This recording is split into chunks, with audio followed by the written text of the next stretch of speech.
Alexandria Ocasio-Cortez spent 8 long years running from Ben Shapiro's debate challenges. But tonight on live television, her excuses ran out, and she was finally forced to confront the exact questions she built her entire career avoiding. Street harassment.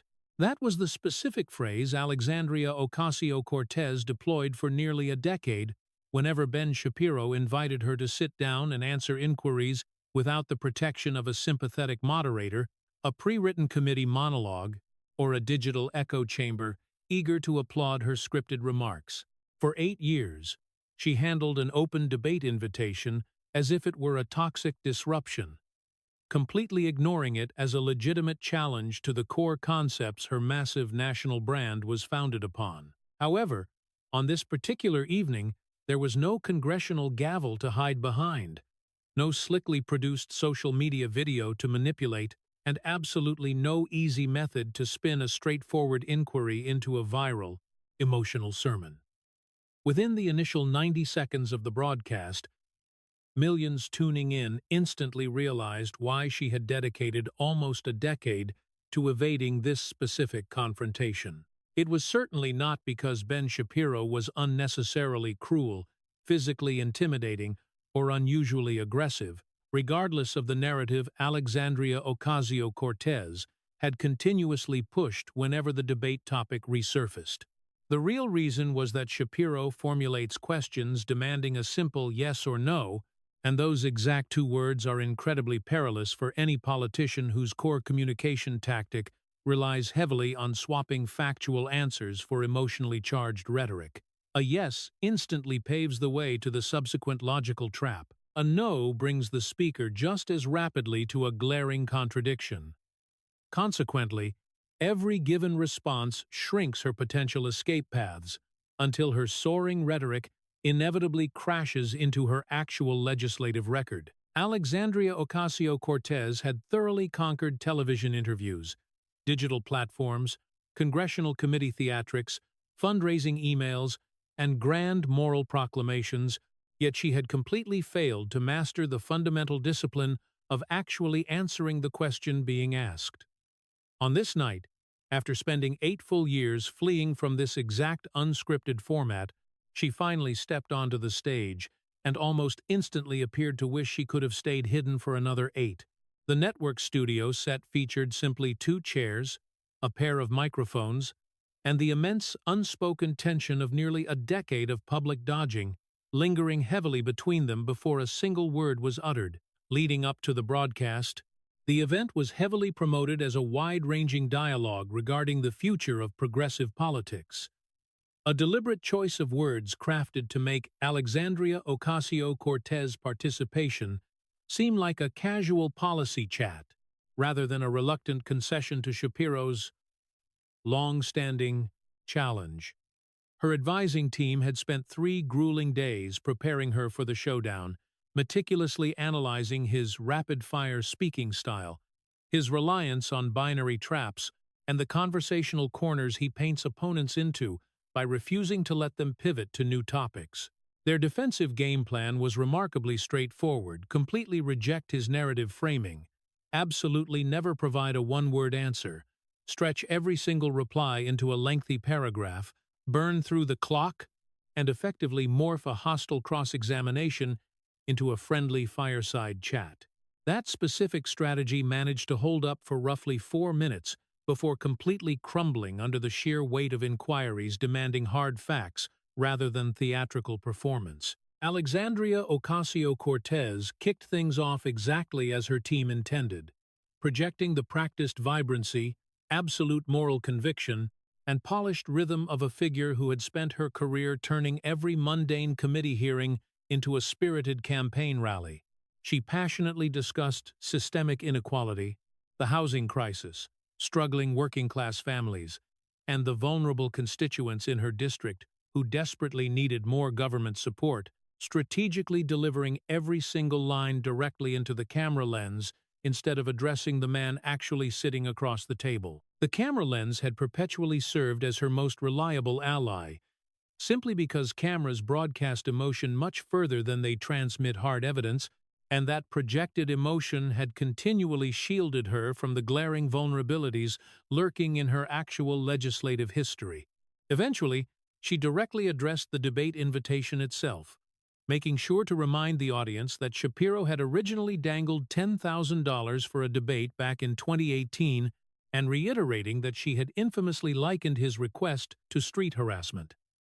She proudly stood by that controversial comparison, asserting that whenever a man aggressively demands a woman's attention and acts entitled to an immediate response, the negative label remains entirely accurate. The studio gallery erupted into applause because that specific talking point was a tested, familiar applause line, perfectly optimized and ready to be clipped for social media engagement before she had even finished speaking the words. Ben Shapiro, however, did not take the bait to object to this personal attack, nor did he attempt to defend his past intentions or waste precious broadcast time squabbling over whether the insult was justified. Doing so would have instantly handed Alexandria Ocasio-Cortez complete control over the narrative before the actual debate had even truly commenced. Instead, he calmly noted that she was absolutely correct regarding one specific detail. He possessed no entitlement to her personal time. But, he countered, the roughly 720,000 voting constituents who finance her generous congressional salary were certainly entitled to real answers. He sharply highlighted the distinction she had spent 8 years ignoring, clarifying that this scenario was not a street corner, it was the United States Congress, and Congress functions as an institution where serious questions demand serious answers. Immediately after, he pivoted straight to his first policy question before she could miraculously spin his rebuttal into yet another grandstanding monologue. Back in 2019, Alexandria Ocasio-Cortez proudly unveiled the Green New Deal, prompting Ben Shapiro to simply ask how much the massive initiative would actually cost. Her response perfectly mirrored the tactics her team had drilled into her, vaguely characterizing the Green New Deal as a broad framework for national investment instead of a standard line-item budget, while stubbornly insisting that asking for a definitive total price tag was a fundamentally flawed question. Shapiro completely brushed past this attempted pivot and calmly reiterated the exact same question, utilizing the exact same vocabulary. Because she had delivered a winding paragraph when a specific number was required, he forcefully brought up a staggering economic projection of $93 trillion over a decade, pointing out that her sweeping resolution featured zero formal cost analysis, lacked any concrete funding mechanism, and offered no practical timeline for implementation.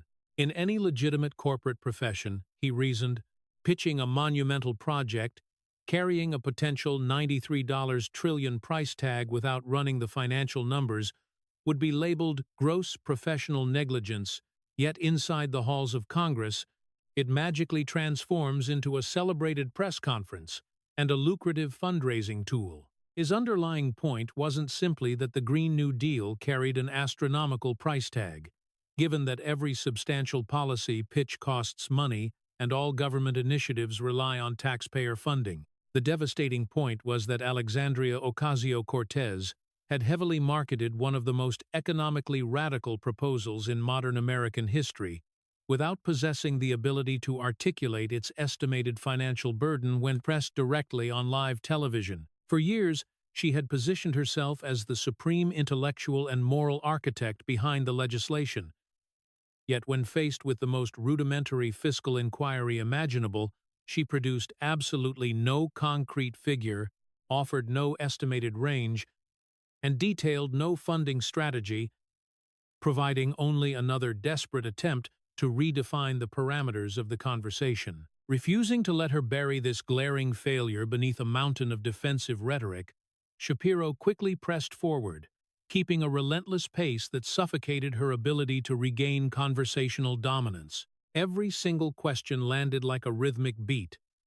Every evasive non-answer morphed into damning evidence, and the silent gaps between their exchanges became increasingly unbearable to watch. He then pivoted to her infamous 2019 proclamation that the world would literally end in 12 years if the climate crisis was ignored, a dramatic assertion that had been endlessly recycled across her rally speeches, media interviews, viral social media updates, and aggressive fundraising blasts.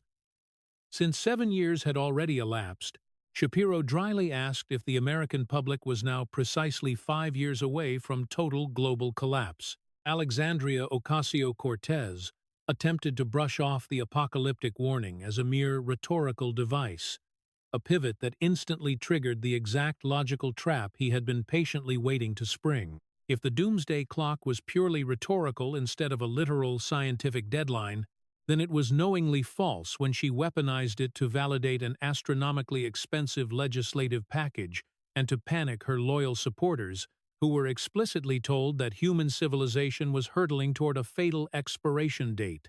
Shapiro logically argued that actively soliciting financial donations using a claim the campaign privately knows is fabricated pushes the situation far past standard political hyperbole, crossing into the severe legal territory of material misrepresentation. That specific phrase instantly altered the mood in the room, because material misrepresentation wasn't just a snappy cable news jab meant to elicit cheers from the gallery. It is a heavy legal concept directly tied to campaign finance regulations, ethical donor communications, and the serious implication that citizens had handed over their money based on an apocalyptic claim presented as undeniable fact, while secretly understood by the candidate as mere theatrical rhetoric. While Ben Shapiro was not a sitting federal prosecutor or a congressional colleague, he was a Harvard-educated attorney who intimately grasped that legal terminology carries a far heavier burden than simple partisan name-calling. Alexandria Ocasio-Cortez had walked onto the stage, anticipating a standard ideological brawl over environmentalism, but he was ruthlessly tethering her viral public statements directly to the methods she used to extract political donations. The core argument had evolved. It was no longer just an accusation that she had a habit of exaggerating, but rather that her calculated exaggerations were intrinsically linked to her fundraising apparatus, and official financial records do not magically vanish once the studio applause fades away. Transitioning smoothly, Shapiro targeted her actual legislative track record, asking exactly how many of the 42 distinct bills she had sponsored during her 7-year congressional tenure had successfully been signed into law. The ensuing silence hung in the air for only a few brief seconds, but on a live national broadcast, those few seconds revealed far more than a rambling 10-minute monologue ever could, because the undeniable answer was zero. Alexandria Ocasio-Cortez had pocketed roughly $1.2 million in taxpayer-funded salary during that specific time frame, cultivated one of the most massive political megaphones on the planet, and continuously raised millions by selling each new proposal to her base as hard proof that she was dismantling the establishment. Nevertheless, not a single one of those championed bills had successfully navigated the journey from performative political marketing into actual enacted legislation, prompting Shapiro to bluntly ask whether her donors were buying genuine legislative triumphs or merely funding the lucrative illusion of eternal resistance. This targeted inquiry completely shattered her carefully curated brand, slicing the critical difference between mere activity and actual accomplishment, separating flashy headlines from tangible outcomes, and divorcing fiery fundraising rhetoric from the concrete results that lawmakers are theoretically elected to produce. The confrontation then veered into the topic of capitalism, an arena where Alexandria Ocasio-Cortez's revolutionary rhetoric violently crashed into the reality of the massive financial engine powering her own career. Shapiro read aloud her past declaration that capitalism was an irredeemable system and simply asked if she still stood by that absolute belief. When she desperately tried to soften her stance by vaguely critiquing the system's current form, he relentlessly steered her back to a binary yes or no. Uttering a yes would signify her total opposition to the very economic framework utilized daily by the working-class laborers and small business operators she claimed to champion, whereas a no would expose that she frequently regurgitated radical beliefs she didn't actually hold simply because the extreme language generated massive political profits. She frantically sought a middle ground escape hatch, but none existed, allowing Shapiro to interpret her evasive stalling as a definitive confirmation before pivoting to highlight the highly capitalist transactions fueling her own campaign empire. Her political machine had successfully pulled in upwards of $15 million via digital fundraising platforms, peddled $58 tax the rich luxury sweatshirts, and heavily depended on the exact same free market structures she routinely blasted as being beyond any moral redemption. This glaring hypocrisy grew even more destructive when Shapiro seamlessly linked her revolutionary fundraising pitches to her campaign's official expenditure disclosures. Grassroots donors were being explicitly convinced that their modest $10 and $25 micro-donations were fueling an urgent crusade against the capitalist machine, while official campaign records exposed hundreds of thousands of dollars funneled into private aviation and tens of thousands dropped on elite luxury accommodations. The central scandal wasn't that political campaigns are forbidden from spending money, but rather that the scrappy, working-class image aggressively marketed to small-dollar donors stood in jarring contrast to the lavish lifestyle outlined in her expense reports. Alexandria Ocasio-Cortez had meticulously forged her entire identity around destroying elite wealth, checking unchecked privilege, battling corporate greed, and exposing high society hypocrisy, yet her own political operation seemingly functioned with all the opulent comfort and elite flexibility of the exact billionaire class she constantly vilified. When a candidate's fundraising email screams revolution but their financial ledger screams private jet, the resulting contradiction doesn't require a deep philosophical debate to decode because the raw numbers make the damning accusation all on their own. At this juncture, Shapiro introduced the story of Danny Molina, a 28-year-old entrepreneur who operates an auto repair shop in East Elmhurst, Queens, situated squarely inside Alexandria Ocasio-Cortez's own congressional boundaries. Earning roughly $47,000 annually, Danny fixed vehicles, billed his patrons for his physical labor, covered his overhead costs, and utilized whatever meager profit remained to feed his family, effectively making him a practicing capitalist in the most fundamental sense. He hadn't spent years dissecting economic theory, he hadn't engineered a multi-million-dollar national brand, and he certainly hadn't crowdfunded a fortune by condemning the very market system that employed him. He simply grasped that rendering a tangible service in exchange for currency was the only way he could survive. Alexandria Ocasio-Cortez had the privilege of branding that exact arrangement as morally irredeemable from the comfort of a glowing television studio, while her campaign quietly processed millions through elite private financial networks.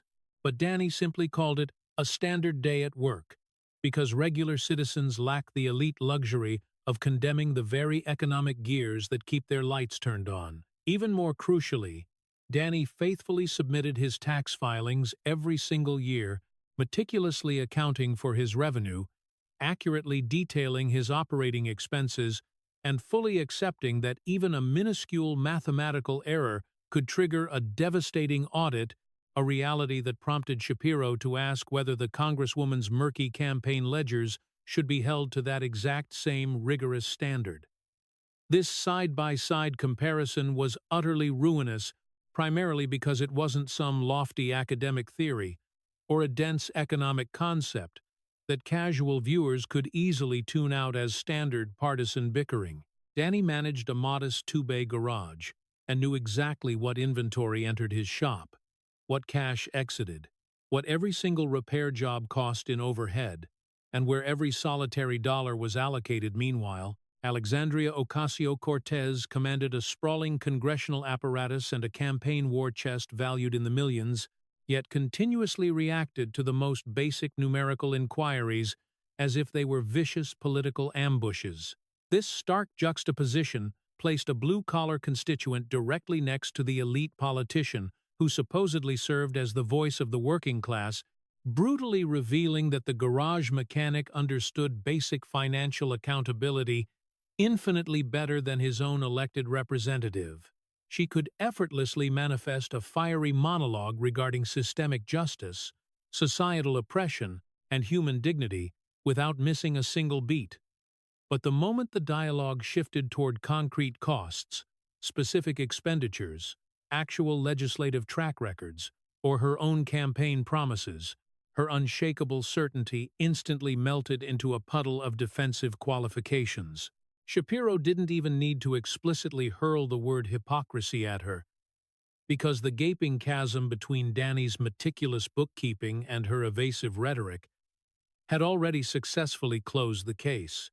The subsequent line of questioning tackled the explosive issue of public safety, marking the exact moment the debate transitioned from highlighting ideological inconsistency to exposing the massive gulf between Alexandria Ocasio-Cortez' polished public narratives and the deteriorating reality on the ground inside. Her home district, Shapiro dialed the clock back to June 2020, pointedly asking if she had published a statement explicitly backing the radical movement to defund law enforcement. Although she instantly scrambled to substitute the controversial terminology with a much softer, highly sanitized explanation regarding the reallocation of municipal resources toward holistic, community-based initiatives, he flatly refused to accept the rhetorical pivot. He reminded her that the post remained live under her official name on her verified account, featuring the exact word defund, and the only relevant question was whether she possessed the courage to stand behind the policy she had so loudly championed to the public. Visibly cornered, Alexandria Ocasio-Cortez physically stood up from her chair, a calculated theatrical maneuver driven by the fact that remaining seated forced her to engage in a grounded, factual exchange, while standing up empowered her to morph her answer into a sprawling, dramatic performance aimed at the entire studio. She passionately proclaimed that she had consistently advocated for neighborhood safety, vehemently insisting that the defund slogan merely symbolized a beautiful, overarching movement aimed at reimagining public security. However, this flowery justification entirely sidestepped the single, concrete issue Shapiro had dropped on the table. He then hit her with a devastating follow-up, asking if she was aware that public safety incidents in her own congressional district had skyrocketed by a staggering 70% since 2019, and the resulting dead silence instantly exposed the fact that she was completely oblivious to the horrific statistic. This stunning ignorance was infinitely more destructive than any philosophical clash over policy, because a sitting member of the United States Congress who had aggressively fueled the push to defund municipal security was entirely unaware of the alarming trend terrorizing the very constituents forced to live under the real-world consequences of her viral rhetoric. To twist the knife, Shapiro presented official federal safety statistics and juxtaposed the grim data directly against a February 2025 newsletter sent to constituents in which her official office boldly claimed that local neighborhoods were now safer explicitly because of the legislative investments she had personally secured. Her taxpayer-funded communication literally utilized the word safer, while federal databases documented a massive 70% explosion in incidents, and absolutely no amount of emotional linguistic gymnastics could force those two conflicting narratives to coexist in the same universe. The contradiction was incredibly savage, largely because it did not rely on Ben Shapiro's personal biases, his political affiliations, or his subjective interpretation. It rested entirely on the Congresswoman's own published newsletter, colliding head-on with a federal metric pointing in the exact opposite direction. Shapiro hammered home that this was not merely a standard, run-of-the-mill political squabble over which public safety strategy yielded the best results, primarily because her official newsletter had issued a definitive, factual guarantee to her vulnerable constituents and prospective financial backers. Individuals absorbing that message were explicitly promised that neighborhood conditions had tangibly improved, leading loyal political supporters to logically donate their hard-earned money under the false assumption that her progressive policies were actually working. Yet, the hard data screamed the exact opposite reality. He once again weaponized the stringent framework of campaign finance law, aggressively pointing out that a demonstrably false factual assertion embedded within donor-facing campaign literature could not simply be brushed off as passionate movement jargon, rhetorical hyperbole, or a poorly interpreted activist slogan. A heavy silence fell over the studio, as the audience had just witnessed him seamlessly link a radical social media post, a deceptive district newsletter, an indisputable federal statistic, and a highly questionable fundraising pipeline without requiring a single leap of speculative logic. Having spent nearly a decade flourishing in debate environments where raw moral outrage could easily drown out the need for factual accuracy, Alexandria Ocasio-Cortez now found the unyielding public records closing in on her much faster than her soaring speeches could push them away. She fired back, utilizing the exact defensive arsenal that had shielded her throughout her meteoric political rise: maximum volume, intense emotional passion, projected personal authority, and the sheer theatrical horsepower of a politician desperate to frame basic accountability as an act of calculated persecution. She furiously invoked the tens of millions of working Americans lacking decent health insurance and the hundreds of thousands suffering from chronic homelessness, aggressively demanding to see Shapiro's own drafted legislation and comprehensive policy solutions, a blatant attempt to put her interrogator on trial rather than answering for the damning evidence already stacked against her. She loudly reminded the viewers that he was merely a podcast host, not a sworn judge, highlighting that he had never won an election, never authored a bill, and never ground out a campaign by knocking on neighborhood doors the way she had. Capping off her counterattack, she delivered the emotional climax of her defense, fiercely arguing that he possessed absolutely no moral right to boil her complex lives, worked down to a demeaning sequence of yes or no questions. The progressive wing of the studio gallery leapt to their feet in rapturous applause, blindly rewarding the sheer fiery intensity of her monologue, despite the glaring reality that absolutely none of the contested statistics, financial filings, contradictory claims, or legislative failures had actually been resolved. Shapiro calmly allowed the applause to echo for several seconds before systematically dismantling it, never once raising his voice to match her frantic volume.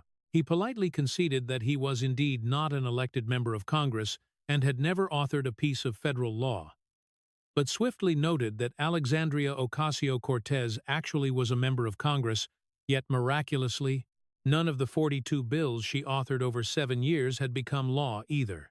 He cheerfully owned the title of podcaster, but pointedly observed that the mere podcaster had just been forced to educate the sitting lawmaker about the skyrocketing safety crisis in her own backyard simply because the elected official was clueless about it.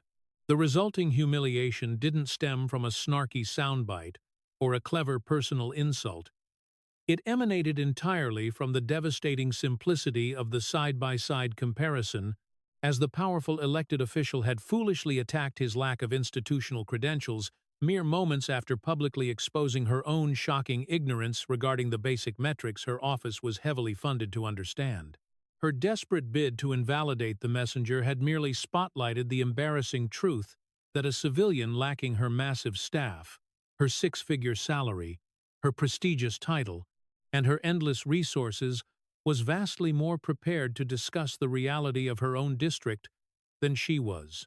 He thoroughly dismantled her complaint that binary yes or no inquiries somehow degraded the nobility of public service, firmly arguing that they actually function as the ultimate litmus test for the absolute bare minimum level of factual transparency required from any individual hoarding political power.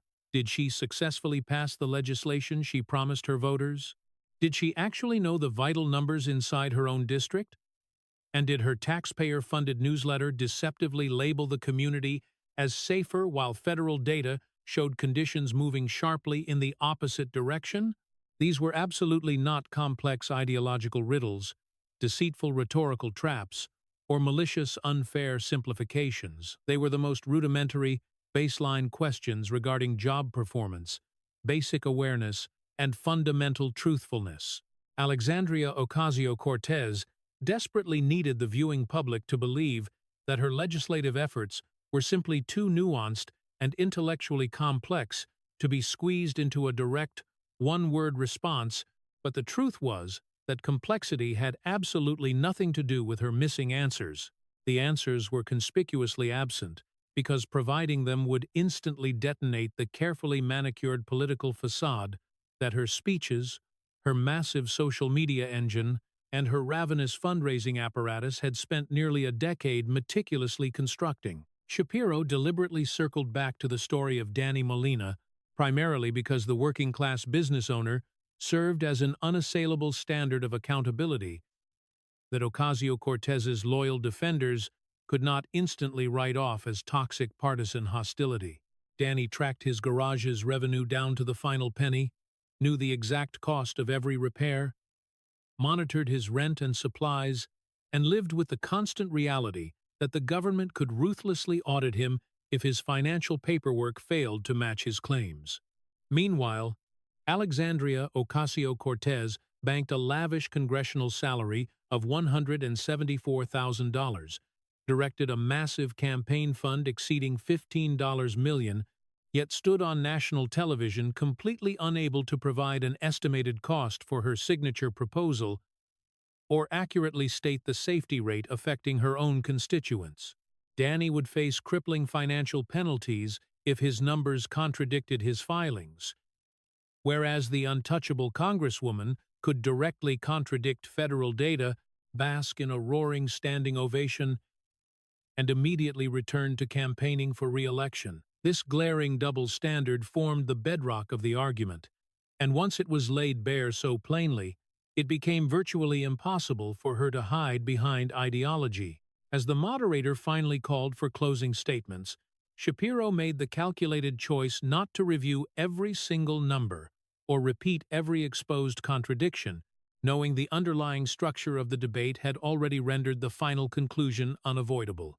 He deliberately returned to the exact phrase Alexandria Ocasio-Cortez had weaponized against him for 8 long years, calmly explaining that the audience now perfectly understood why she had branded his debate request as street harassment. Her perpetual avoidance had absolutely never been about intimidation, male entitlement, or cruelty. It had been entirely about dodging a format where loyal social media followers couldn't substitute for hard facts, and studio applause couldn't magically transform a deceptive non-answer into concrete evidence. The unforgiving binary of yes or no questions completely denied her the comfortable space where her polished paragraphs usually protected her weak records, and his direct interrogations brutally exposed the massive difference between her emotional certainty and her measurable job performance. The most famously viral member of Congress had finally entered a setting where the television cameras could perfectly record her panicked expressions, but were completely powerless to rescue her from the numbers. Pivoting away from the sheer personal defeat of the night, Shapiro focused on the mountain of federal records that had appeared throughout their confrontation. Her official newsletter declared the neighborhood was safer, while federal data showed conditions had worsened. Her aggressive fundraising communications repeated a 1-2-year climate doomsday deadline, which she subsequently described as purely rhetorical, and her carefully cultivated public image emphasized ordinary commercial travel, while official campaign reports showed substantial private flight spending.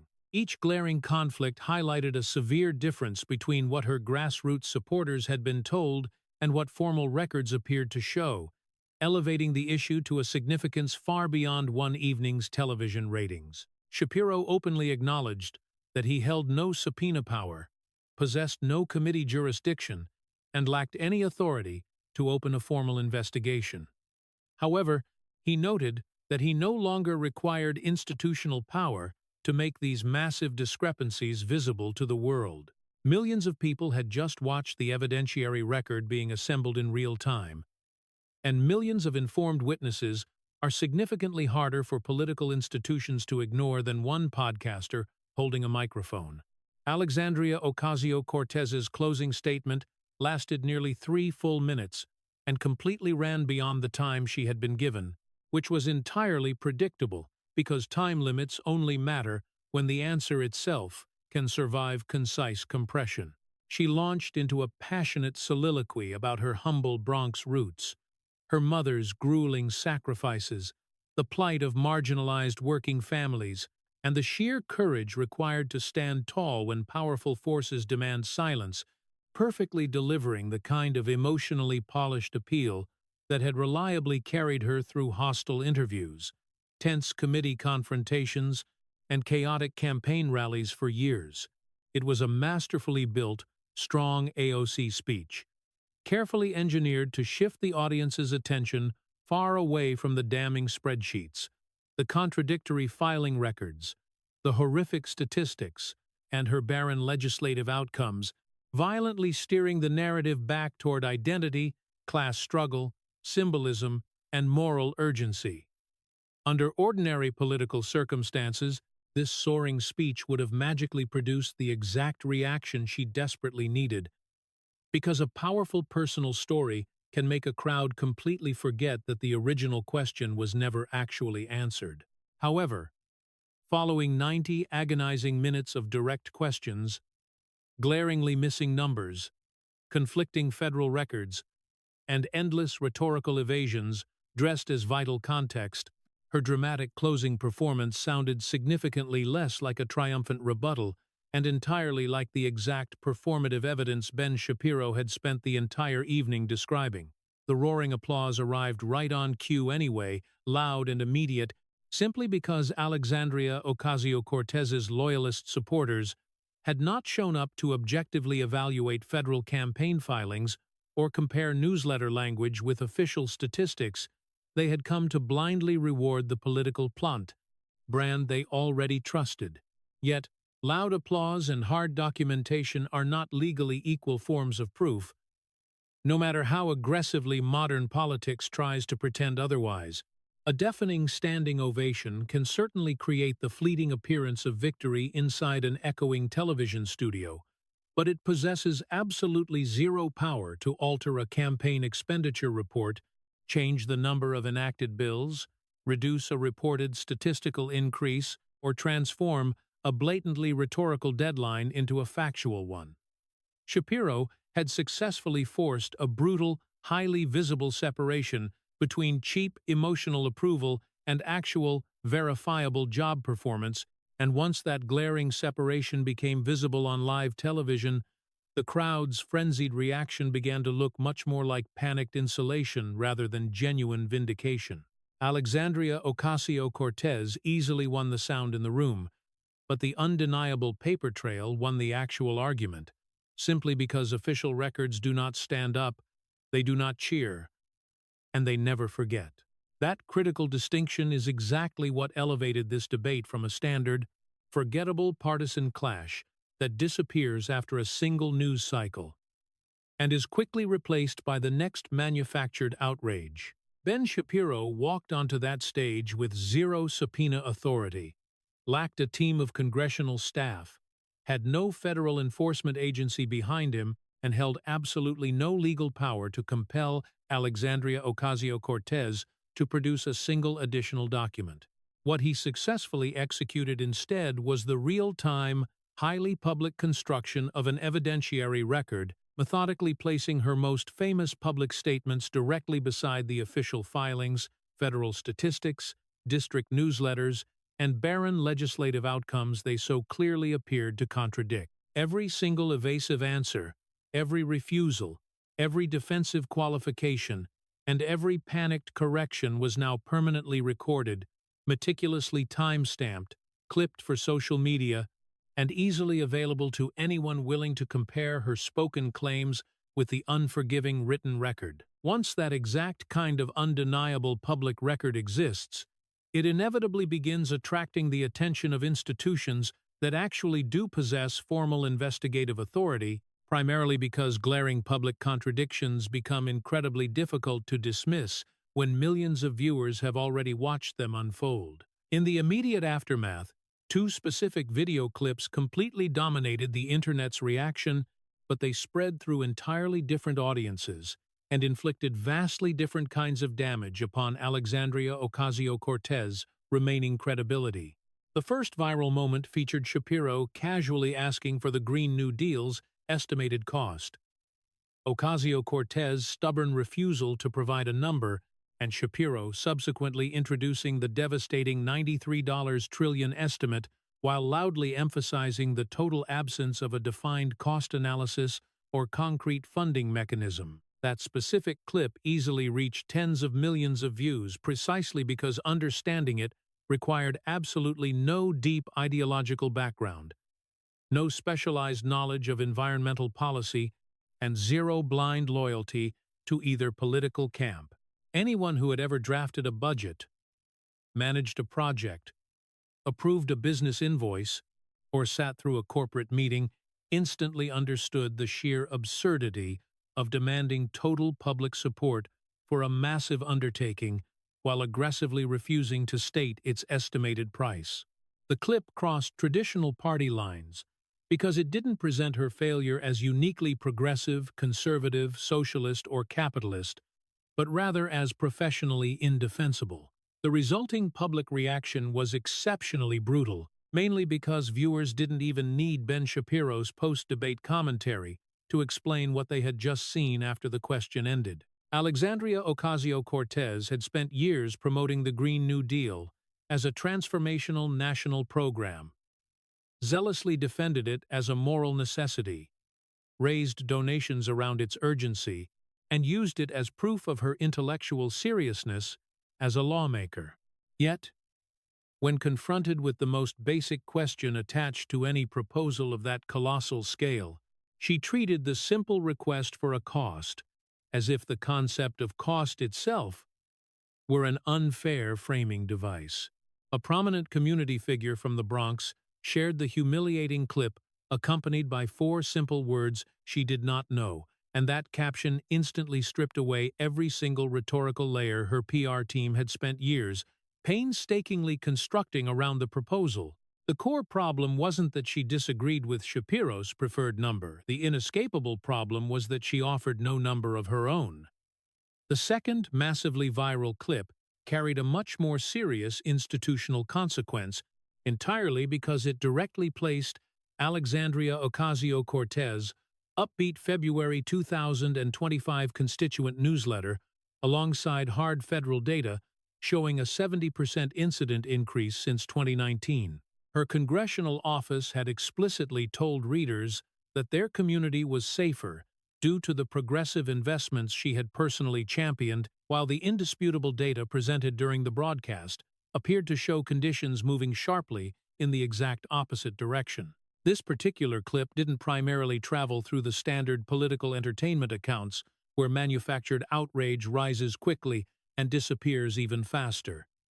Instead, it methodically circulated through campaign compliance circles, government watchdog networks, election law discussions, and the elite community of professionals responsible for reviewing donor communications and expenditure disclosures. Their primary concern wasn't rooted in a debate over whether Alexandria Ocasio-Cortez had simply offered an overly optimistic interpretation. Their alarms centered entirely on whether a donor-facing communication contained material, factual discrepancy. That specific legal phrase mattered immensely, because compliance professionals do not use the sensationalized language of viral politics when evaluating official campaign records.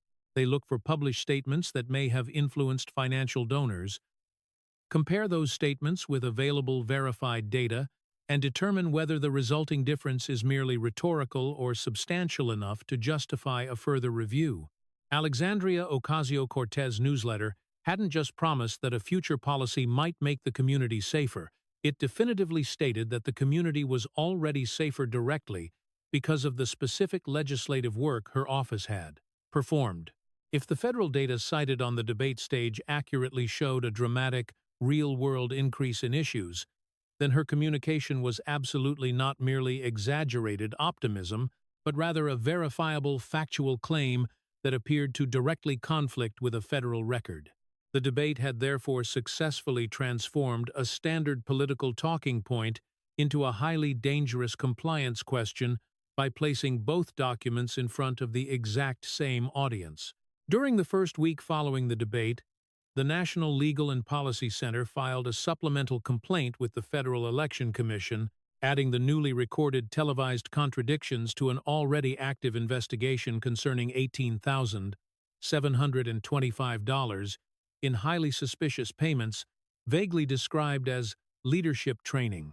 This new supplemental filing heavily cited the debate footage and focused on three specific, undeniable conflicts, strategically avoiding broad, generalized partisan accusations that would make it easier to dismiss.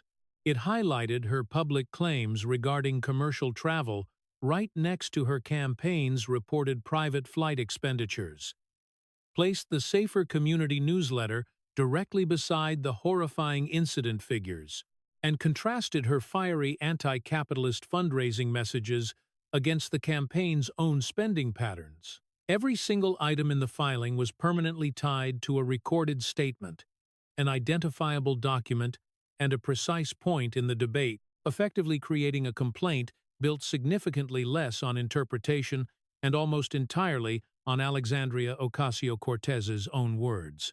Shapiro had not personally filed the complaint, but his surgical questioning had organized the chaotic evidence in a way that made the resulting filing almost automatic. The earlier payments had already raised massive red flags, given that personal wellness services were allegedly reported under the incredibly broad category of leadership training, a description vague enough to attract intense suspicion once a larger pattern became visible. Before the television debate, her loyal defenders could isolate that single expenditure, describe it as an administrative classification issue, and argue that critics were desperately stretching a minor filing dispute into a scandal. After the broadcast, however, that suspicious payment no longer stood alone, because viewers had now seen multiple glaring examples in which the official label attached to a claim appeared wildly inconsistent with the underlying reality. Leadership training described personal care, commercial travel, appeared beside private jet expenditures, and a Safer Community newsletter was mailed out amidst a 70% increase in critical incidents. A single discrepancy can easily be dismissed as sloppy reporting, but repeated discrepancies inevitably begin to resemble a premeditated method. The Federal Election Commission also received approximately 2,300 individual citizen complaints during that exact same week, an extraordinary volume of public scrutiny directed squarely at one member's filing record in such a compressed period. Many of those complaints were undoubtedly repetitive, fueled purely by political motivation, procedurally weak, or lacking evidence beyond the viral clips. But sheer volume inherently creates inescapable administrative pressure, because ignoring thousands of submissions demands a decision just as surely as opening a review does. The massive influx of complaints demonstrated that the debate's fallout had successfully escaped the television studio and fully entered the formal machinery that campaigns are expected to respect. Alexandria Ocasio-Cortez defenders could spend all week attacking Ben Shapiro, mocking his audience, dismissing the event as partisan theater, or endlessly celebrating her closing speech, but none of those reactions could delete the complaints already submitted. The most damaging consequence of the televised debate was not the fact that she had lost an argument, it was the reality that the argument had generated massive amounts of paperwork.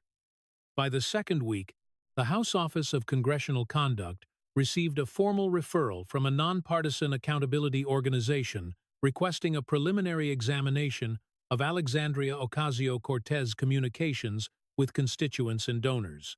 The referral didn't accuse her of a crime, declare that misconduct had been proven, or pretend that a debate clip was legally equivalent to a final investigative finding. It simply asked whether the Safer Community statement and the various other documented discrepancies warranted a much closer review under the strict ethical standards applied to congressional communications. That subtle distinction made the referral incredibly harder to dismiss, largely because it was framed as a neutral request for verification rather than a partisan demand for punishment.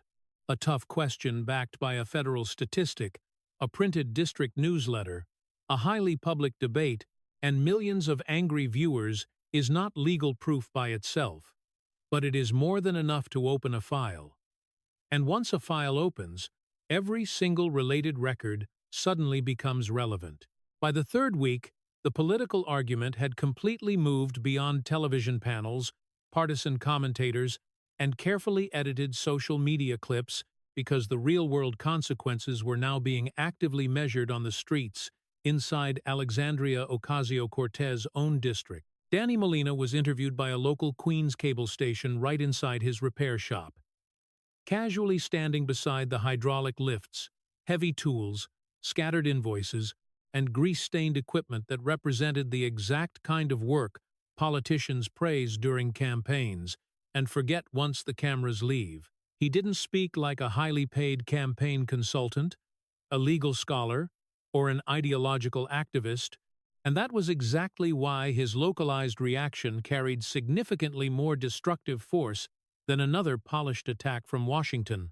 Danny explained that he knew the price of a brake job, the cost of a timing belt, the amount of his rent, and the value of every single hour his employees spent on a vehicle.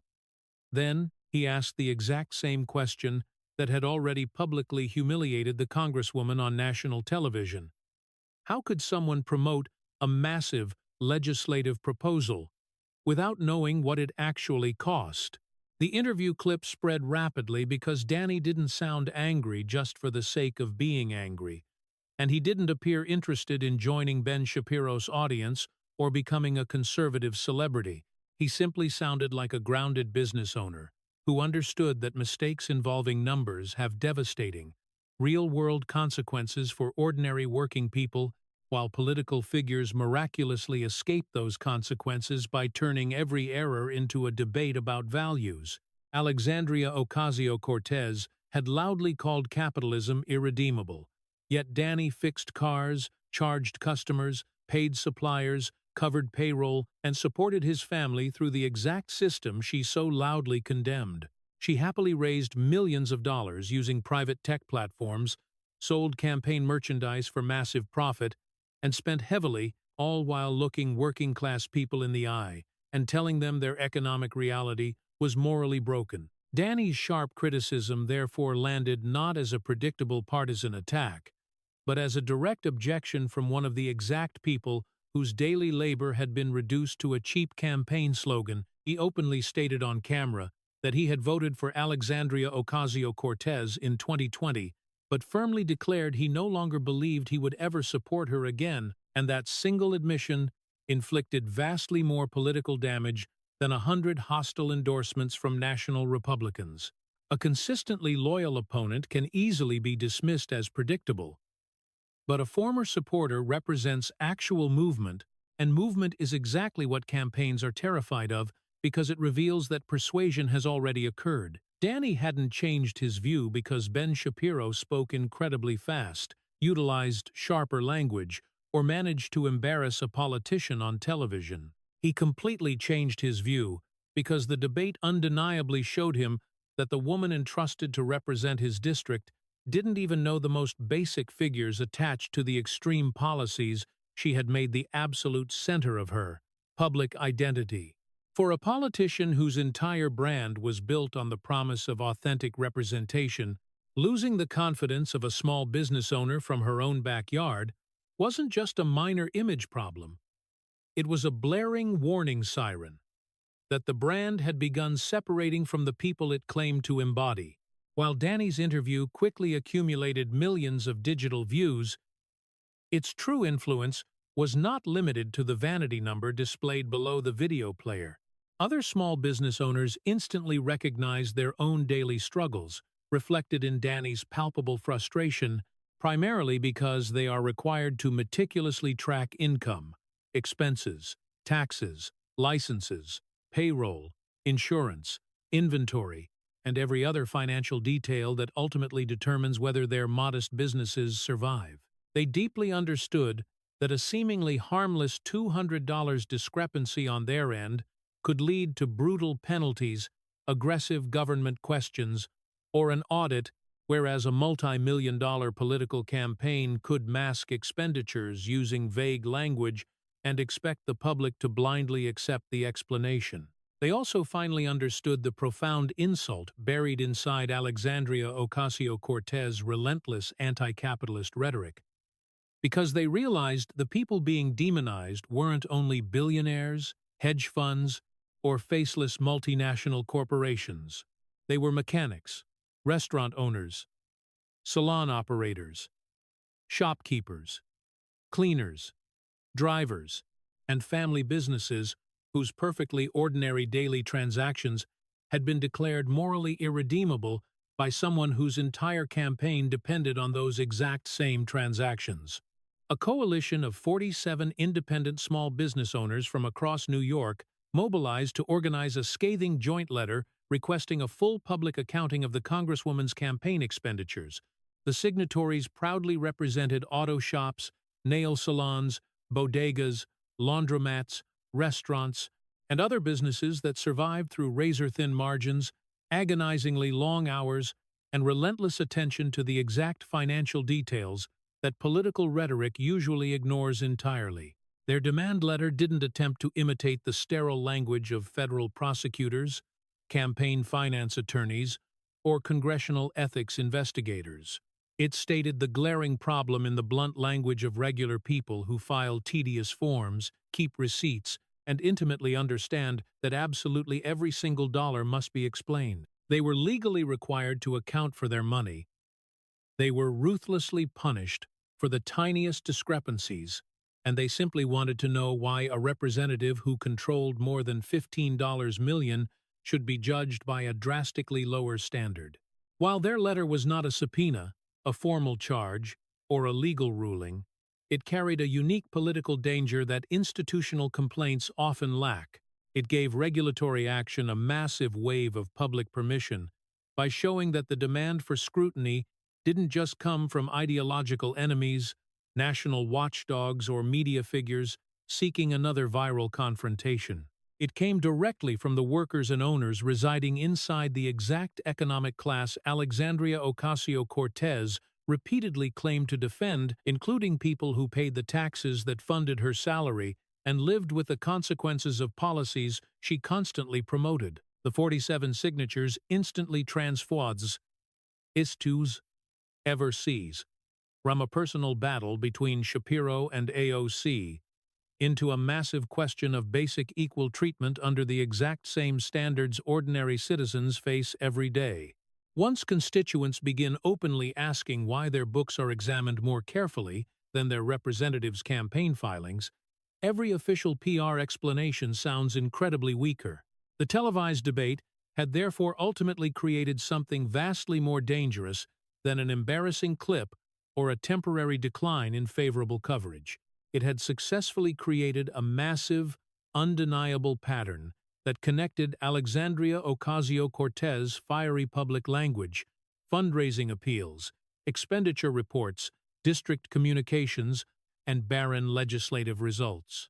The Green New Deal was promoted as an urgent national necessity, but she couldn't even state its estimated price. The 1-2-year climate doomsday deadline had been used as a warning and fundraising device, but she later laughed it off as rhetorical. Her campaign identity attacked capitalism while quietly relying on capitalist platforms, luxury merchandise sales, elite hotels, and private travel to sustain itself. Her newsletter brazenly claimed that the community was safer, while the statistic presented during the debate showed a 70% explosion in incidents. Her highly curated public image emphasized ordinary travel and working-class solidarity, while campaign records allegedly reflected hundreds of thousands of dollars in private flight expenditures. Her entire congressional record was marketed as hard proof of relentless legislative fighting, while 42 introduced bills had resulted in exactly 0 enacted laws. If any single one of those glaring contradictions had occurred in isolation, it could have been dismissed as incomplete context, a minor administrative error, standard political exaggeration, or the normal messiness of a massive campaign. Placed directly next to each other, however, they produced the devastating appearance of a calculated political operation that repeatedly described reality, utilizing whatever language best shielded the brand in that exact moment. That appearance was exactly what Ben Shapiro had masterfully built during the debate.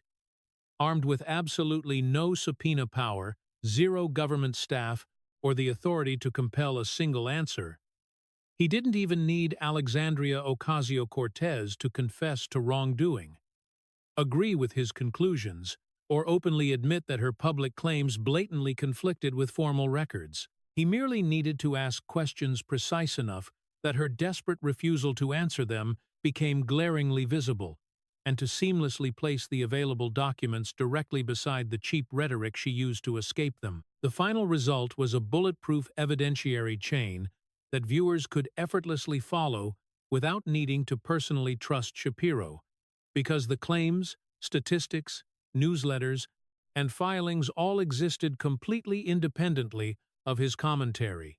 Once that undeniable chain was visible, the American audience no longer had to choose which political personality it liked more. It could simply compare the spoken words with the official written record for 8 incredibly long years. Alexandria Ocasio-Cortez had successfully branded the proposed debate as street harassment, a highly calculated label specifically designed to magically transform a legitimate intellectual challenge into an act of entitlement to make her refusal look principled rather than evasive.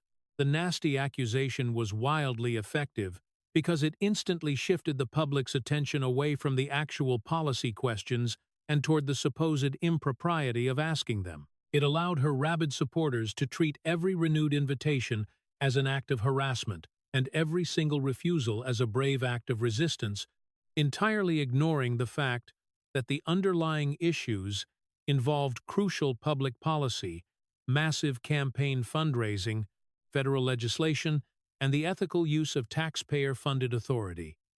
But after the broadcast concluded, that magical label no longer protected her, because millions of people had finally witnessed exactly what the terrifying invitation actually contained. It contained entirely standard questions regarding costs, tangible outcomes, public safety data, questionable expenditures, deceptive fundraising claims, and the massive difference between what Alexandria Ocasio-Cortez told the public and what her actual records appeared to show. The highly anticipated confrontation was never truly about whether Ben Shapiro was adequately polite, generally likable, elected, or entitled to Alexandria Ocasio-Cortez's personal time.